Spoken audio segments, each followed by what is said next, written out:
couple of days now, I was had the intuitional to find the movie Kronos from 1957. And I'll add that Kronos is a name, I think, associated with Pluto and the planet Pluto. I had lined up the planets in a way that there was a name. Beyond the planets, there's an inner planet. So I think Pluto's inner planet is called Kronos. And Poseidon is the inner planet name for Neptune, and so forth and so on. Uranus is Prometheus. These are the outer planets. In any case, this movie was really fun, but especially fun when I look back on it, and I'm relating it here with our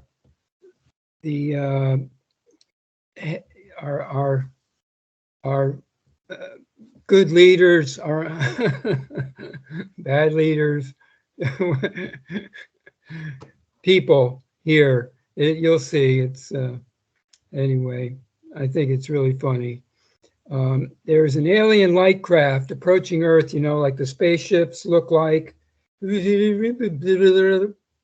flying across in the view of the scientists, evidently looking through their telescopes or something, and they can see it. And it's moving towards Earth like a meteor and approaches Earth, and after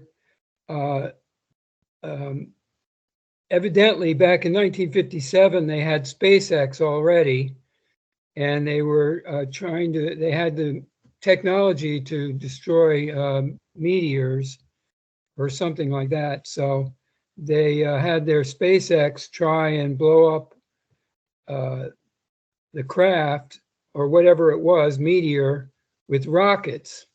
And the meteor crashes into the sea off the coast of, let's say, Mexico, Baja, about 100 miles south of Los Angeles. Ha ha. The alien becomes a huge energy-sucking tech robot that comes right out of the sea, and it looks kind of like a twin tower, or very much like a twin tower, and that can march across the earth as it gets watched by they had the whole crowd of sweet Mexican people dressed in white, all gathering along the beach. And they just look like such nice people in the movie, very genuine and just nice. Anyway, and so this, and they're watching, or seeing this coming out of the sea when this giant robot that can move, and it devours energy from the power plant in Mexico. And when it devours energy, it's eating the energy and making itself bigger and greater in what appears to be then hiking along what looks like basically the hiking trail path of the new Sunrise Trail from the power plant northward as it gets attacked by planes that were carrying a nuclear bomb. But the idea was to blow it up, but instead the bomb is blown up, or rather the energy-sucking fuel for the Kronos machine.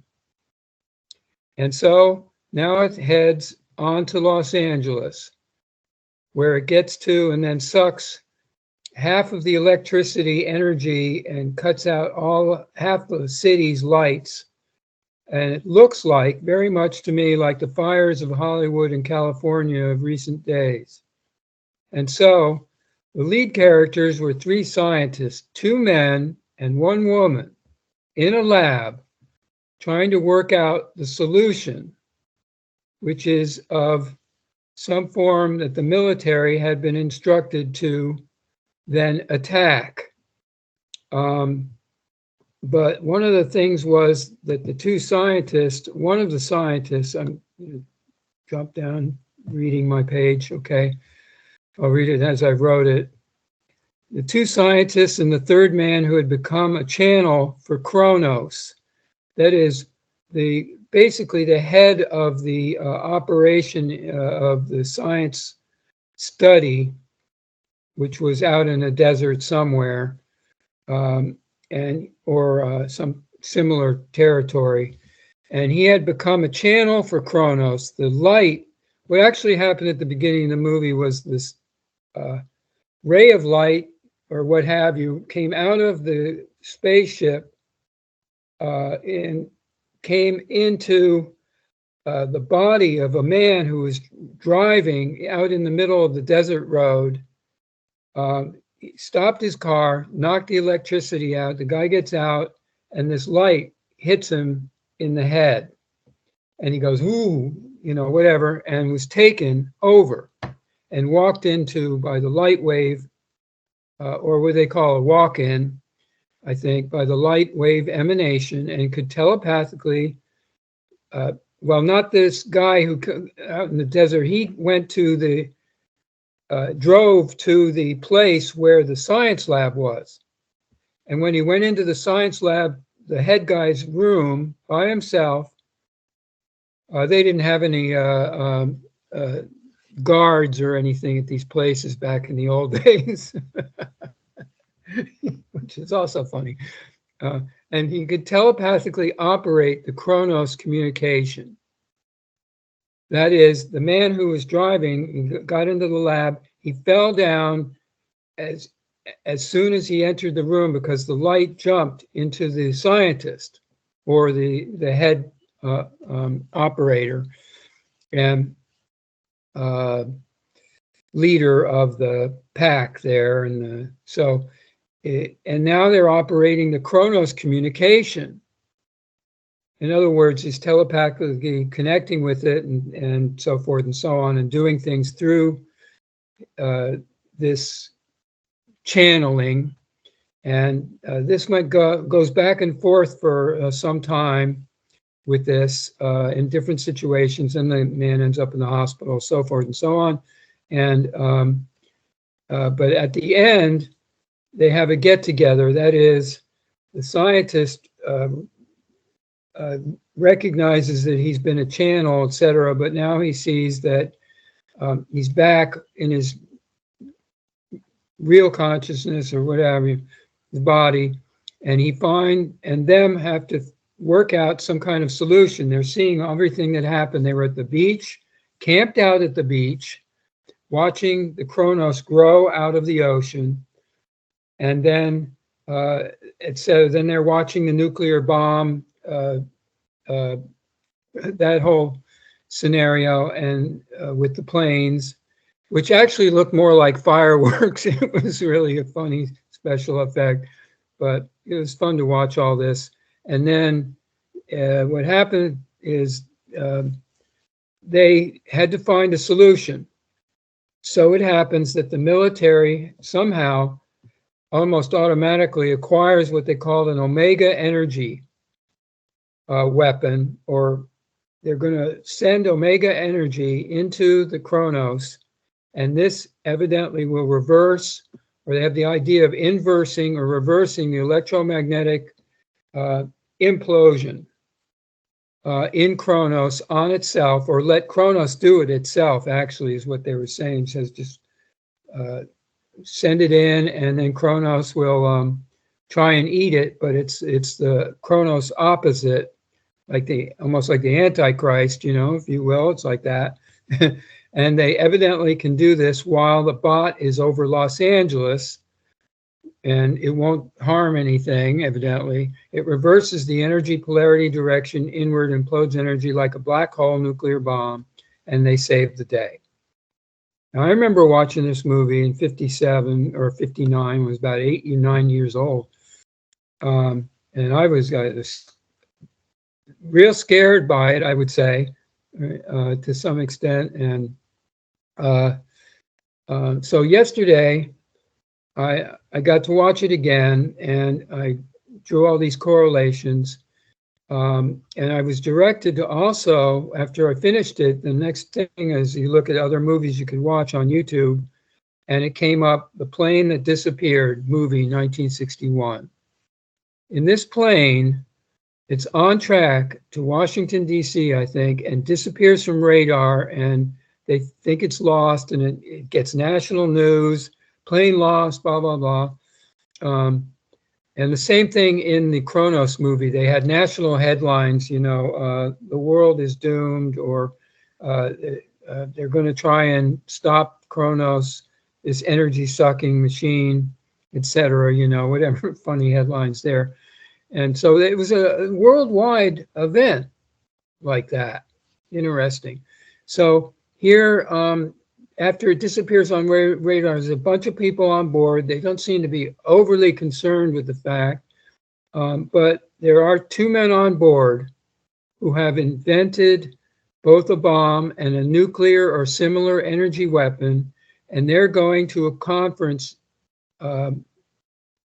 unknowing of each other on the plane, that they're going to the conference to be the same conference. But of course, now they're on the plane, so they both notice at some point that the plane is dead in flight and there is no movement, and they're kind of stuck somewhere in space or whatever.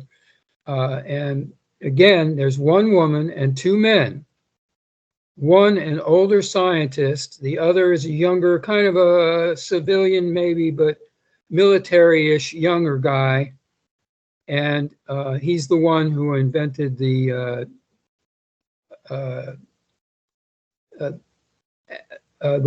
delivery of delivering weapons system, whatever that is. And the other was the inventor of the bomb, or the nuclear energy weapon, whatever it is. So they're on the plane, and you can't go anywhere. They say, well, they walk out of the plane. They open the thing. There's no loss of atmosphere or whatever. They open the door and they go out into a cloud, or something like that, and where they meet the people who are of the real side, as so they say, or heaven. They didn't say that, and or are observing this, and they see the people. That is, that they say they meet a group of people and a speaker of those people in the cloud. And he says that we exist in a place of no time or space. It doesn't actually exist in the terms that people know. And they tell them, we can't let you continue on the world because you will cause unimaginable harm. And there's a confrontation there, and they say, basically we're going to decide. And the way they decided was interesting. The leader turned around to the lineup of people behind him and went and faced each of the people. They didn't talk. He just went down, kind of down the line, and then turned around after he'd gone all with them, and turned around and said, well, the choice has been made to cut you off from the flight, and in other words, you can't go back, or we're wanting to prevent you from going back. You need to do this. But the young guy says, I can't take this lying down, and he argues for their continuing on, and realizes it's against some will or law.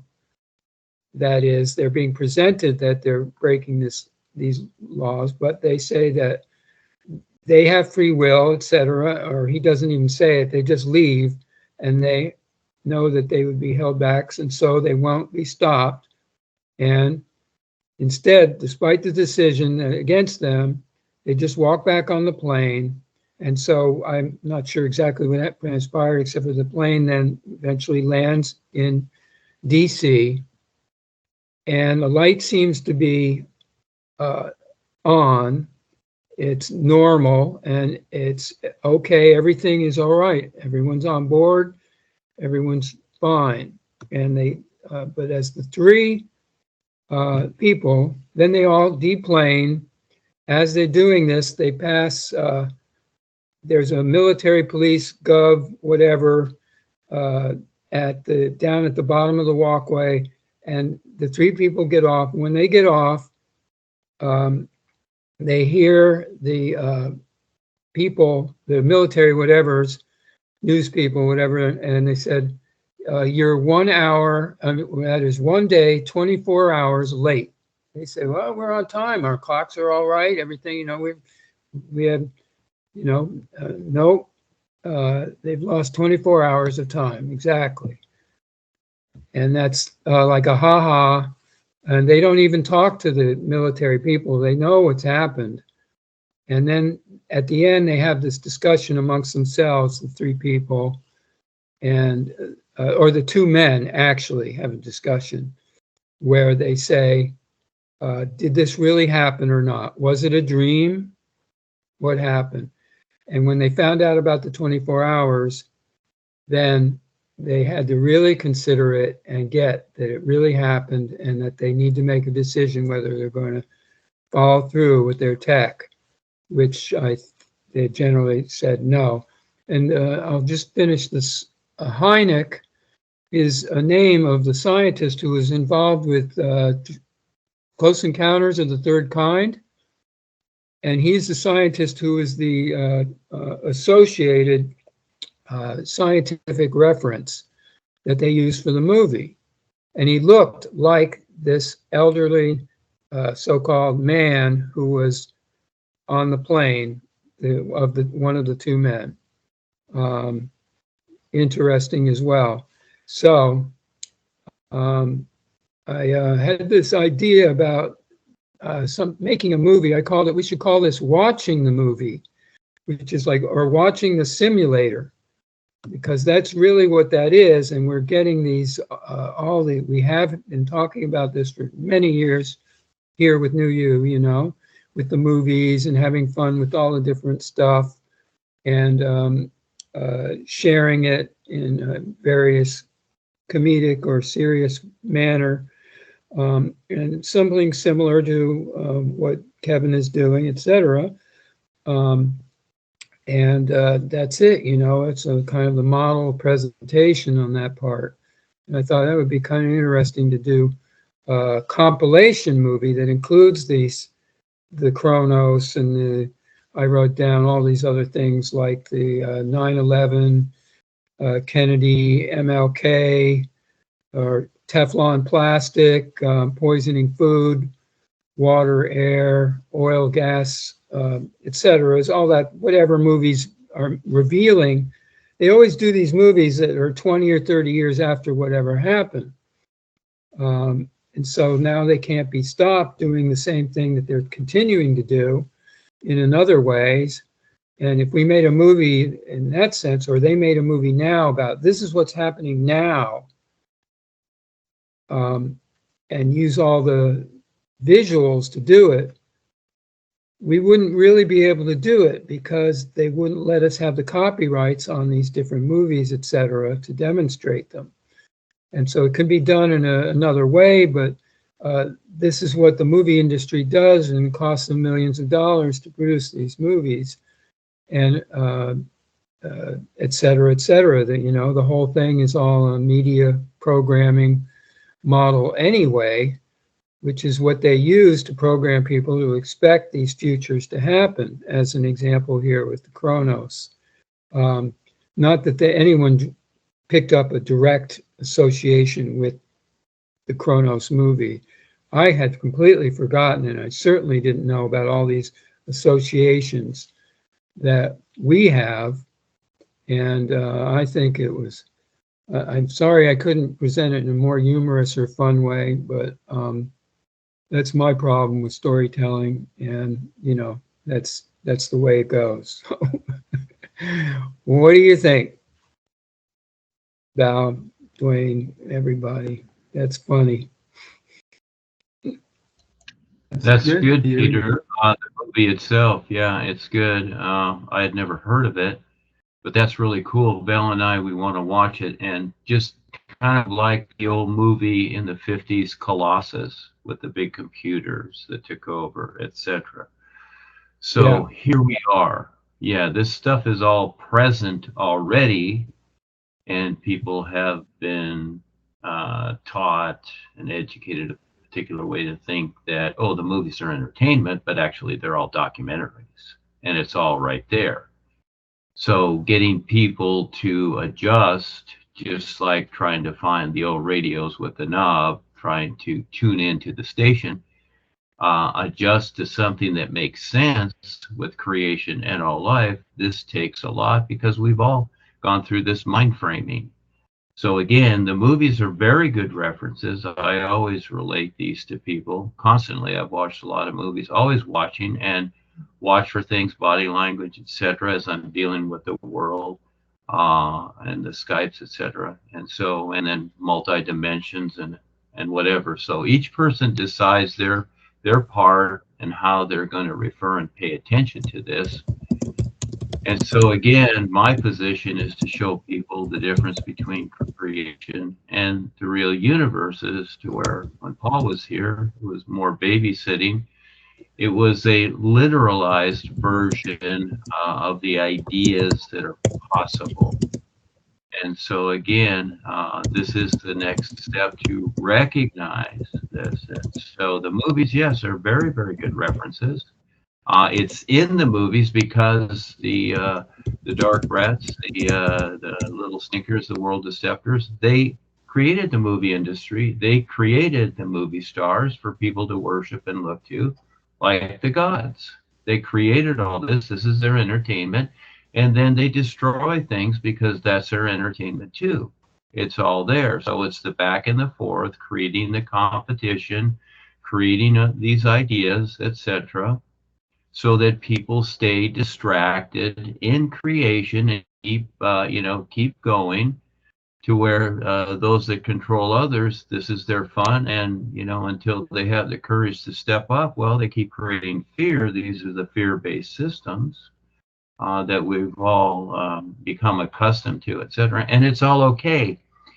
Now with the awareness, with your real awareness, you start becoming more aware, and you see how you can creatively take something, because it's all like a block of clay, and make it into something that's beneficial as a reference to what's real. That becomes the difference. So it's not just a stick in the mud spiritual path with ideas and initiations and this and that, where things become absolutes and you become stuck with these ideas. No, it's something that it's an endless isness to see, and it's all invisible.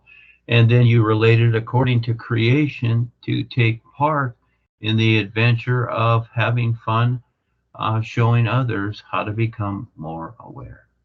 Yes, thank you, Peter. Thank you, Thanks, Peter. Wayne.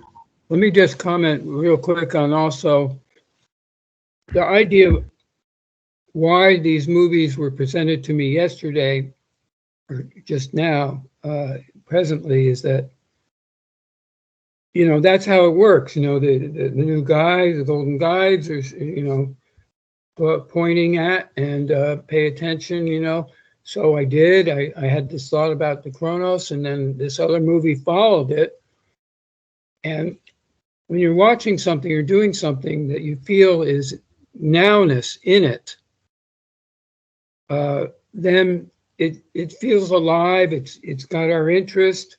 There's some reason for us being there. And so this is all these cues, or what I could call a simultaneous sighting of, and it relates to the language, the body language, the sense, and the revealing of information or visions, and or objects that we see, physical events around us.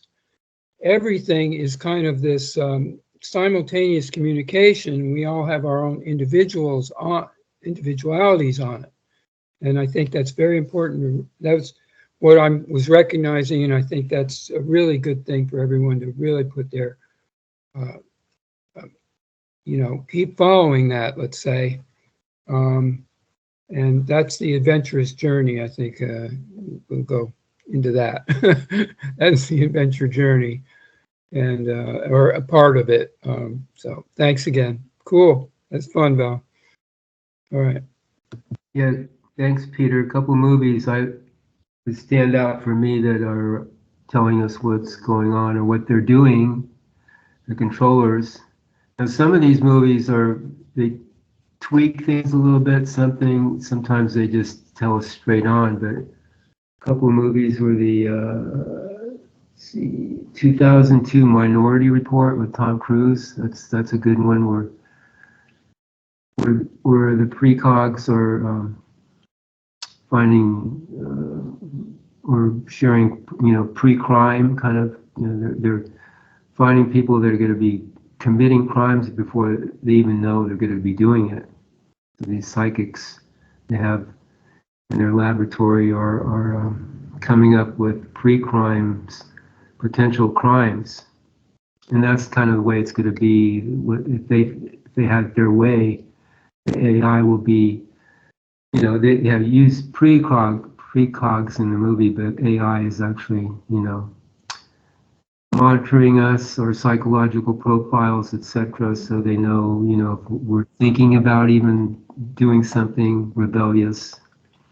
So that's in Minority Report. And then there's Lucy, and there's another movie, 2014, where she's accidentally, she's a mule. She's carrying these drugs for these controllers, and accidentally somebody punches her in the stomach, and the bag with the drugs escapes in her body, like makes her, like totally powerful, all-knowing.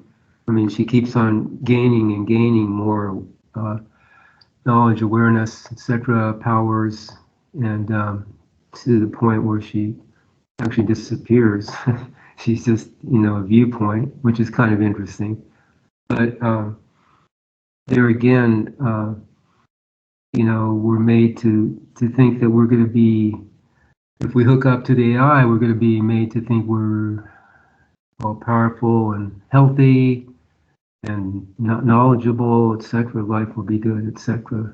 So they're programming us for this AI takeover, as well as other things. So that's in the movies. And then I wanted to say about Ava's story. Yeah, my parents also were, during those times, they were from Latvia, and they escaped the Russians when they came in after World War II to take over Latvia, as well as other 15, so what came to be the Soviet republics. And it was a dark period for those many years, from say 45 to 1986. You mentioned the wall came down in 92, the Soviet Union broke up. So those were dark, very gray periods. I went to Latvia a couple times during that communist era, and everything was just gray. I mean, literally, the buildings were just gray, neutral looking, nothing interesting. The only thing interesting I remember was women selling flowers in the street corner. That was the only bright thing going on. People were depressed, etc. And then comes, for some reason, I'm sure it was planned, they broke up the Soviet Union, they took down the wall. So again, there's a comparison between, okay, you're in prison, you're depressed, you're being controlled, and here you've got freedom finally. You're free. The walls come down, you're free, but are you really free still? So it could be a setup, just to make people think they are free and now they have a good life, etc. And that's it. They don't see anything further.